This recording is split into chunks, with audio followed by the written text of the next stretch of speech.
So I'm going to change my class interaction and my class warm-up to something different today. But you can explain that, needs to know.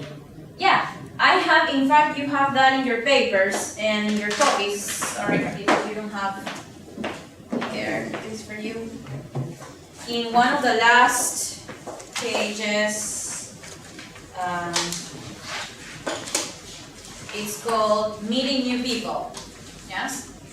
And this is what I use for freshmen, okay? It's more like a treasure hunt, but you find people now.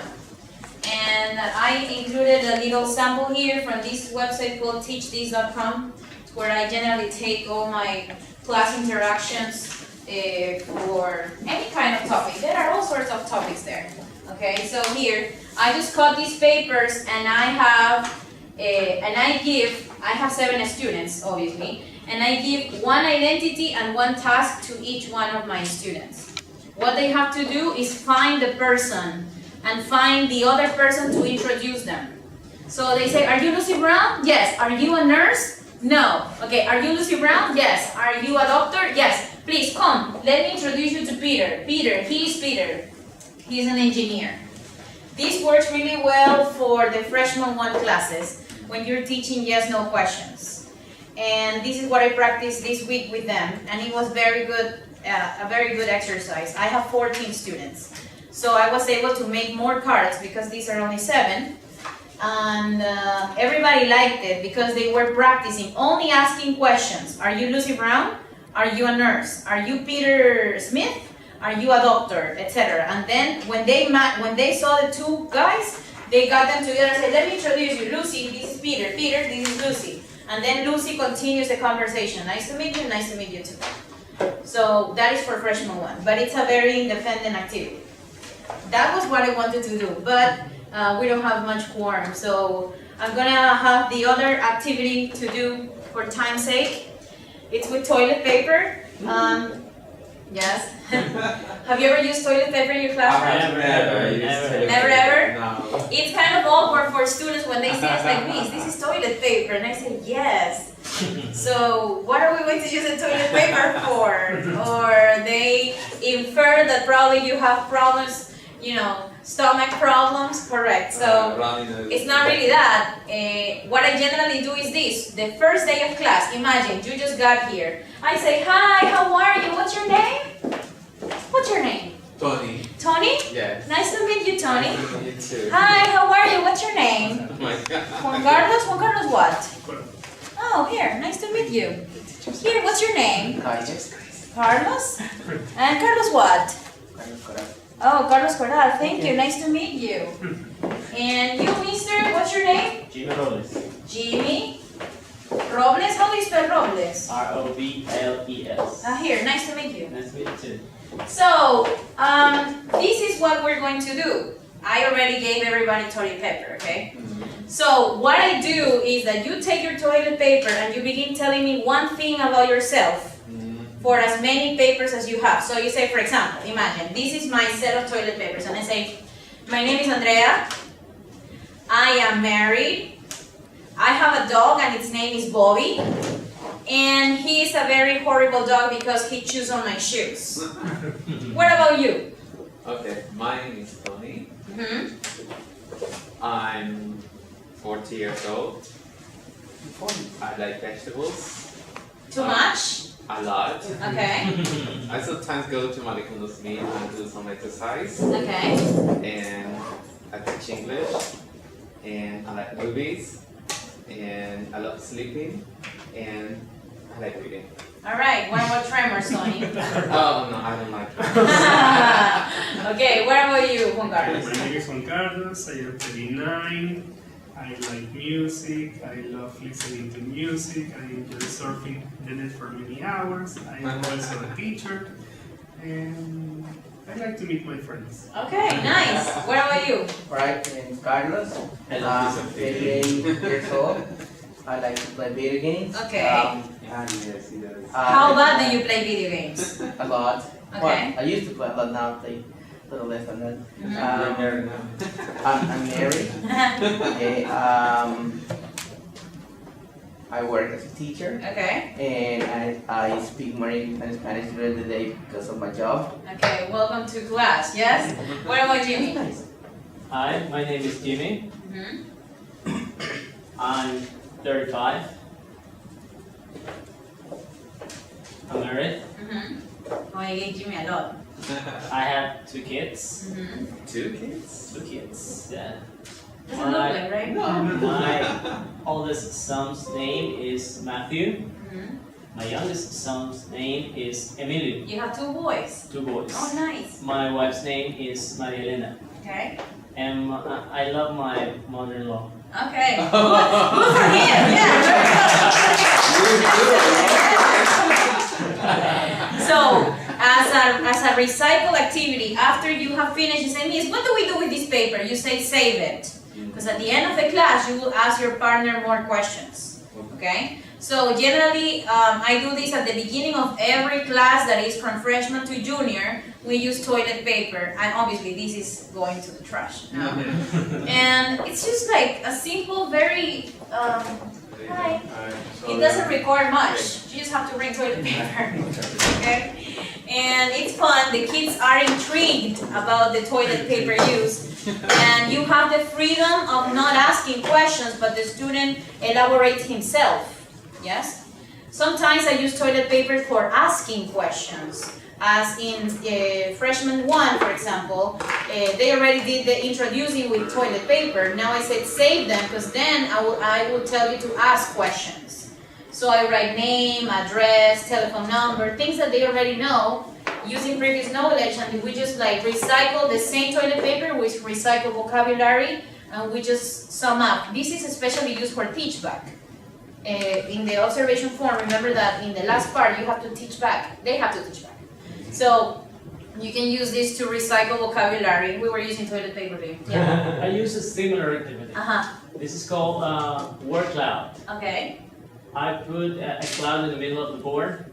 I wrote down my name, and then I draw some arrows. In every arrow, or at the end of every arrow, I write information about me, but they don't know this information. For for example, green and blue, okay, and 35, and Marilena, and Guatita. Okay, and then need to ask me questions in order to guess what is this information. What the meaning is about. Oh, that's very Later, nice. when they guess, they have to do the same, and they show their papers to the class, and the class start guessing. Okay, it's very nice. That's a very good idea, definitely. Yes. Yeah. So this is, for me, this is Andrea Aguirre's speaking starter pack. Yeah. I will call it like that because I always have this bag here. Yeah, the Post-its. I got everything here. I just, like, I cannot use my classes and I cannot begin my class if I don't have my bag. What do I have in my bag? I have ice cream sticks or popsicle sticks. Yeah. Yes.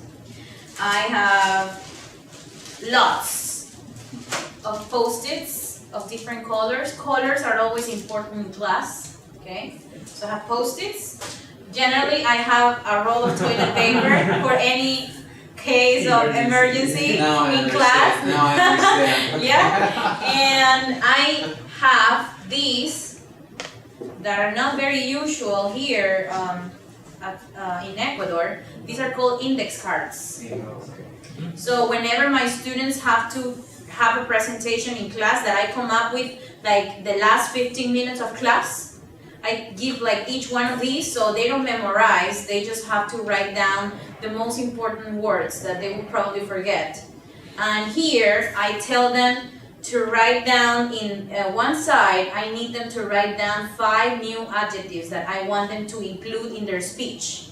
Because generally our students' speech are very plain, basic speeches. And the most common adjectives for them are what? What is a common adjective they use? Good, bad. Good, bad. Good, bad. What else, Carlitos? Important. What else? Beautiful. Beautiful. Yeah. Yes. Yes. Nice. Nice. Cool. But they don't know amazing. They don't know amusing. They don't know interesting or comfortable or adequate. So I tell them to come up with 5 adjectives so they can include in their speech. And when they're speaking, they're just not with their horrible dirty papers talking, they use this, okay? It depends on the length of the activity. Now, because these you cannot find in Ecuador, I came up with a little format that I have in my computer, and I just print it and give them like papers, not cardboard. This is cardboard.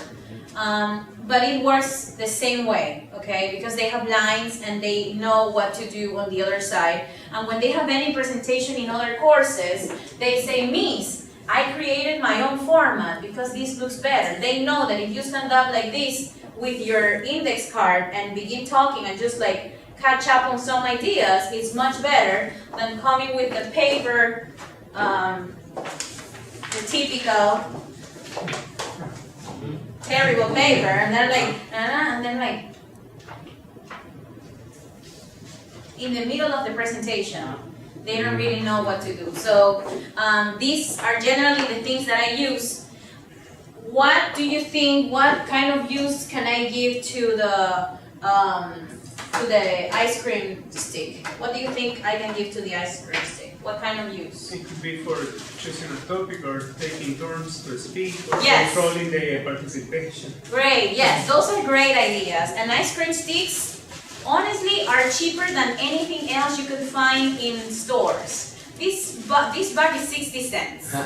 And you use it and reuse it and reuse it. It's not like for them to take them home. This is more like, okay, for example, a TPR class that you want them to be active. So you put, for example, okay, you finish, okay, take one of these sticks. He takes one and the stick says, write 5 sentences with whatever, or tell me about your mom in a piece of paper. So you can add more activities to that. You can divide them into groups with the sticks. It sounds more like a little primary or preschool, but it really works with adults as well, okay? So generally, I use toilet paper, ice cream sticks, index cards, Post-its of all sizes. We're going to work with a Post-it activity today. And this is generally what I do in class, right? Now, with your copies, I have come up with some ideas and also brought up some ideas from the internet. Here, Leo, this is for you. Thank you. And you can see that there are some activities for breaking the ice. But I want you to do the activity, look, for a listening and speaking class. This is the first day of your listening and speaking class. What type of activity, icebreaker, interesting icebreaker would you do besides like, what's your name? And what do you do? And tell me, how was your teacher? Yes. I have a very nice one. Yeah? But I haven't used this in a advanced class. I have used it in a lower intermediate level. Intermediate, yeah. But it's a nice one. I learned it from one of these websites. It's like, sorry, it's ESL Cafe. I got it from there. Yes. And I wrote it, in fact. It's in your suggested list of activities. so it's I don't really remember how to call it, but it's very nice. It's like this. I made 2 groups Okay. in the class. Okay, I make them separate into like very marked groups, and then I tell them that they have to line up every time I tell them to do it, but following my suggestions or my orders, my Okay. commands. So the first time is just a trial. We try the game for the first time. This doesn't count. So I start. Okay, line up alphabetically by first name. So everyone stand up and they start knowing each other. Asking, They start- yes. yeah, this is the first one. Then we say, okay, we practice, take a seat, have a seat again, and we're gonna start playing. Then I start with a line up alphabetically by last name. By age. By age. Yeah, I have done that yeah, too. It's really yeah, interesting. It's really nice. By You shoe don't need size. extra. Yes, I have done that too. By the color of from the darkest to the lightest colors. It's a very interesting activity, Jamie, and Birthdays. it's very useful for not beginners, but intermediate or low intermediate levels, because they know colors, they know sizes, they know how to ask questions, and yes, it's very nice. I think that you can apply that also into listening, but more complex questions like line up from the moment that you began stand here. So the people from freshman will go first, second, if you enter in junior, you will go into junior, yes? There are some, we have to learn to adapt our activities to our courses. My toilet paper works with all the courses because I don't ask them in listening to tell me about their names. I ask them to tell me about their likes, tell me about what you hate doing. I'm using gerunds, I am modeling language. What about reading and writing? In reading and writing is different because I ask them like, what kind of things do you read? So they sometimes have like 2 pieces of toilet paper and that's it. What do you read? Facebook, Twitter. That's it? Yes. You have to read more. You're gonna have to read more, yes?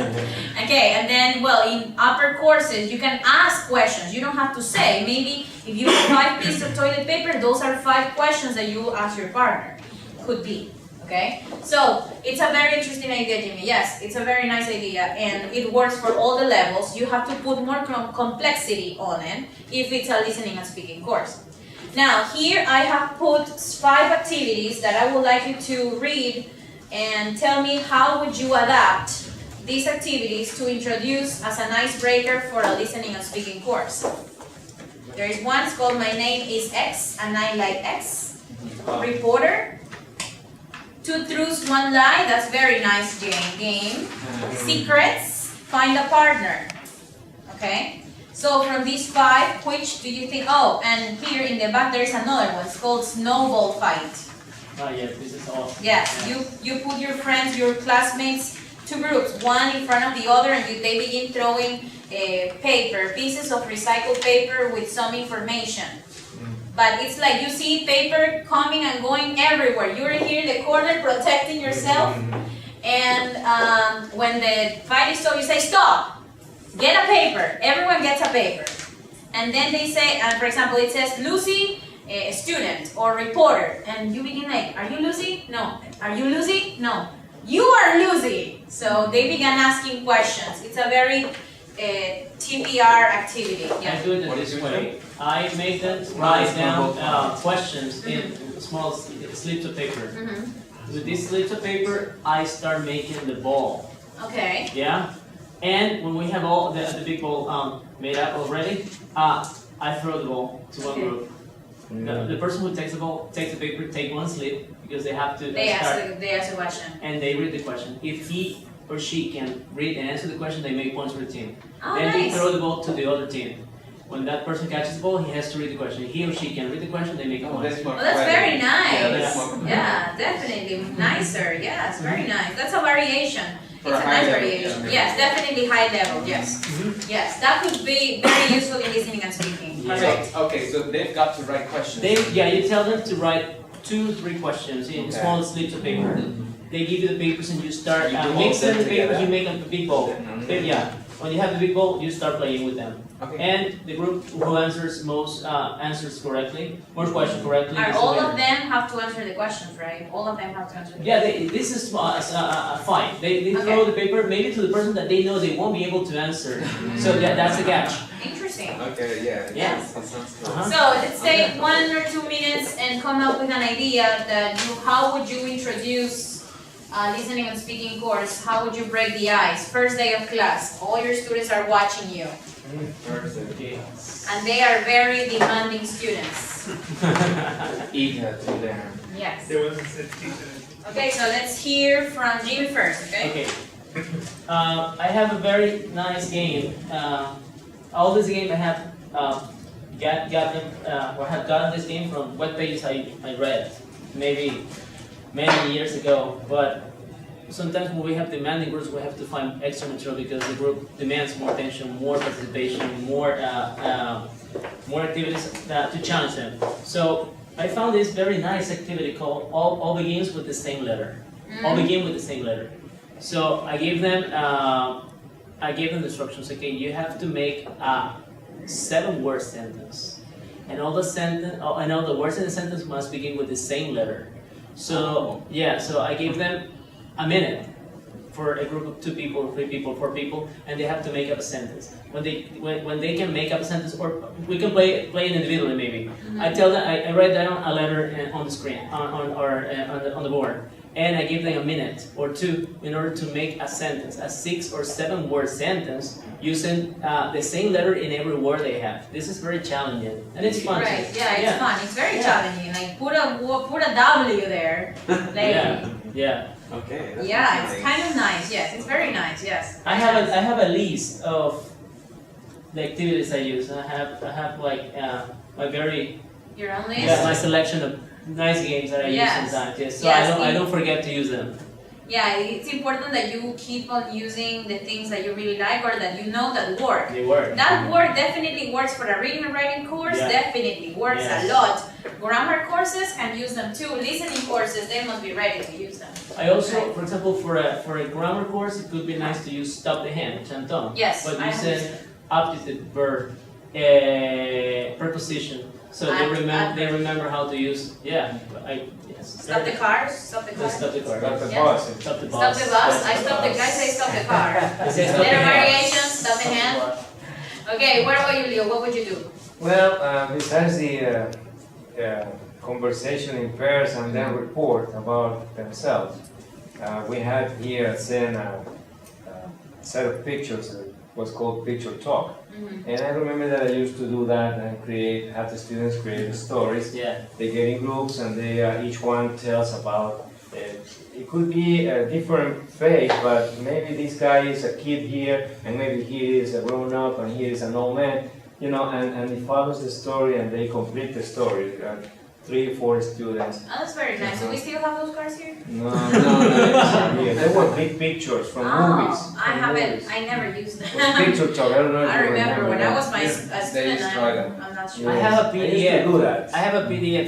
It's a book. It's called Every Picture Tells a Story. Oh, good. I It's found something it. I like found it on the internet, and it's very nice. Every picture tells a story. It's a Okay. very nice book. Mhm. Every That could be picture a tells a nice story. breaker because they like to do that. Yeah. Another one can be also a role play. Role play. You are standing in the corner, or this is your first day of class. In fact, we have that from the book. Yeah, in the portfolio, yes. From the portfolio, yes. And that, they That like is to like do that. keeping the conversation going. Yes, they That's like the to do unit, that. yes, yes. They like to do that, definitely. And what about you, Carlito? What would you do? Okay, for example, sometimes what I did, like, for example, I ask you, do you know him? And you're gonna say yes, but then I start asking like questions to see how much you know about the person. For example, what's his favorite color? Where does he live? You're like, I don't know, right? So what I do is I tell the students like to talk to 2 people, people that they don't know so much about, right? So I give you like 1 minute to select one person, not the person that you usually talk to. Yeah. So, and then after the minute, they have to talk to another person. Yeah. Right. And then after that, I'm gonna say, okay, Andrea, who's Andrea? Who talked to Andrea? And then the 2 people that talk to you, they have to tell us about you. That's very nice because you I force like them that to ask one. a lot of questions, Like, to know a lot. So if I you give ask, them like a guy, like the asking possible about questions himself, are like you said, called likes, preferences, you know, things like that. Not just like the basic questions, you have Right. like a speaking course. it's more like using the language they have already had learned before to now use it only for speaking, because listening and speaking will be just for listening and speaking. There will be other activities involved, but the main course of action will always be speaking You know, and listening. sometimes they don't know anything about their partner. Yeah, They only yes. know that You they're have to friends. learn. They don't know And they anything. see each other. Yes, that's true. Just like That's I adapted that from a seminar that we had from Oxford, you know, Academy. true. Mhm. But it was a guy who used these light The scare, Hawaiian scare. whatever Yeah, I that. remember. So I We worked adapted together. that. Yes, of I course. kind of did something similar. Yes, yes, it's very nice. What about you, Monkey? Well, I have used pictures to tell a story. And one day I used, it was with cards. And in the card, there was like a complete story that they had to continue. Like, suddenly the door opened. And they have to continue Keep with, on going. imagine just what could happen. All right. I had a set of cards with this incomplete or beginning or ending of the story. Okay. What about you, Tony? Well, it's an icebreaker. I usually ask them what they did the day before and to explain what their likes are, what they dislike doing. Okay. Just to get to know. Do you model the language first, or? Of course, yes. I start. Yes, you say, Yeah, I so- like playing, I hate doing. Exactly. Yeah? I also have played this activity that is I start a sentence, okay? Like once upon a time there was a little fairy, and then this is chain writing. The students start writing the first line. I give them a minute. After a minute, they stop and they pass the paper to the next person, and then that person has to continue the story. It's called Chinese whispers. Yeah, Chinese whispers. Yes, this is I very use nice. that in writing. Yes, it's very nice. Yeah. It's more writing. Yes, it's Yeah. more like writing So activity. they have to read in order to continue the story. Yes. Why The Chinese? funniest, Huh? I'm sorry, why Chinese? Because you have to be quiet. Mhm. You cannot really talk. The idea is that everyone is quiet and you're just reading and writing. Add some It's piece of basically writing, reading you know, and right? writing, As so a- you as a cannot paper. talk. It's called Until- Chinese until because Chinese are you quiet. again, That's why. the paper you So start you got a writing. paper bag and you read all the sentences in a row. Yeah. Yes. Okay. Yes. Great. Yeah. And it's very nice activity. It's called Chinese whispers. Yes, it's very nice. Whispers. Yeah, Chinese whispers. Next. Sometimes you use it. I have a variation for writing. I write a big sentence, and I tell them to read. I tell one of my students, please read this sentence. He reads. I take the paper and I say, write it there in your notebook. That would be nice to And review. write another activity. To review a class, you know. Okay. Yes, yes, it's a very nice activity. It's like I said, it's more reading and writing. Mhm. And I was going to do that next week, but now you just like Ah. okay. Yes, we could do one variation more I have in my head. I won't tell you. So next week we can use it. Smart Yes. students. And yes, you're very proactive. I love that. So yes, it's a very nice variation. You can do it for an icebreaker, like introducing yourself, and you say, "My name is this, and yesterday I went to a supermarket and I had a trouble with the shopping cart." And then the other person continues. Yesterday I remember blah blah blah, and then continue. But nobody is speaking. Everybody is quiet, writing and reading. Sometimes it's difficult to keep that because Yeah. people start laughing when, about the other things that other people wrote. So it's Yeah. fun, yeah. It's really fun. And, So very good. We were already talking about we're talking about how to break the ice in a listening and speaking course. Now we're moving on to organizing our students' spoken outcome. Okay. There are two ways. I mean, there are many ways, but in my opinion, I use two. First, we could use it digitally. We can use a PowerPoint with time slides, timed. That means that they have to speak until the slide has changed. And the second one, not digitally. Use your ice cream sticks and create class signals. I have brought my own class signals here. These are my class signals for my ECCE classes. I have 2 ECCE courses, and when we practice in class speaking, I tell them that pink is when they choose their option, white, they know they have to say 3 options. Obviously, you review with them the transition signals before. So they know that for these, they have to say, I don't know, moreover, on the other hand, if they want to go with the next option, the one that they didn't choose, and then they have to tell me why not. And then in the red, because they always forget to give me examples or experiences. So this is how I organized their speeches, and they are really acquainted of the colors. They don't know, sometimes people are very visual, and in fact most of our students are visuals, so I choose colors. First I show them this, then I don't show them the words, I show them only the color, and they know what they have to do. So I practice these in pairs all the time, and we're going to practice today in class. But we're going to practice an activity that is called off-topic. I will tell you a topic, and we will discuss about it. One of you, I would like you to begin saying something that is irrelevant. We're teachers, we know we have to stay on topic. But here I want you to practice with the irrelevant part. There must be 2 or 3 students that must say something that is off topic. When that happens, you raise your card like this. I mean, off topic about them. Off topic